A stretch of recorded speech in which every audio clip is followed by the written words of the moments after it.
Ration বন্টন দুর্নীতিকাণ্ডে এবার জামিন পেলেন অভিযুক্ত সুব্রত ঘোষ এবং শান্তনু ভট্টাচার্য।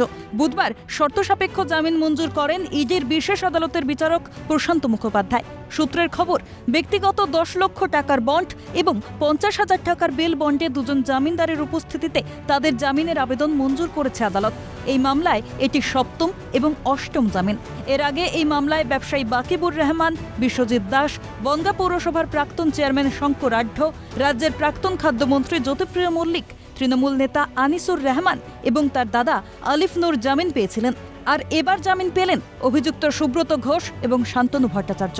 এক নজরে দেখে নেওয়া যাক কি কি শর্তে জামিন মঞ্জুর হয়েছে অভিযুক্তদের।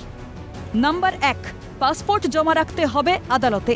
2, প্রতিটি শুনানিতে আদালতে সশরীরে উপস্থিত থাকতে হবে তাদের, তদন্তের প্রয়োজনে সহযোগিতা করতে হবে। 3, সাক্ষীকে প্রভাবিত করা যাবে না।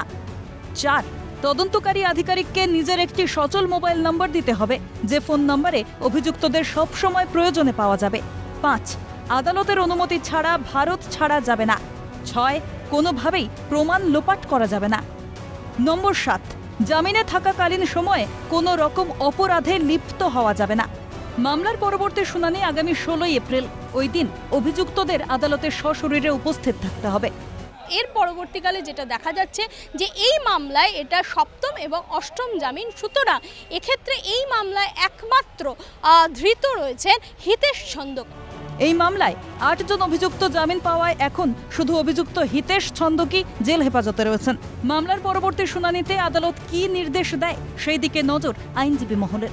ক্যামেরায় সঞ্জীব চক্রবর্তীর সঙ্গে অদ্রিজা ঘোষ, ক্যালকাটা নিউজ, কলকাতা।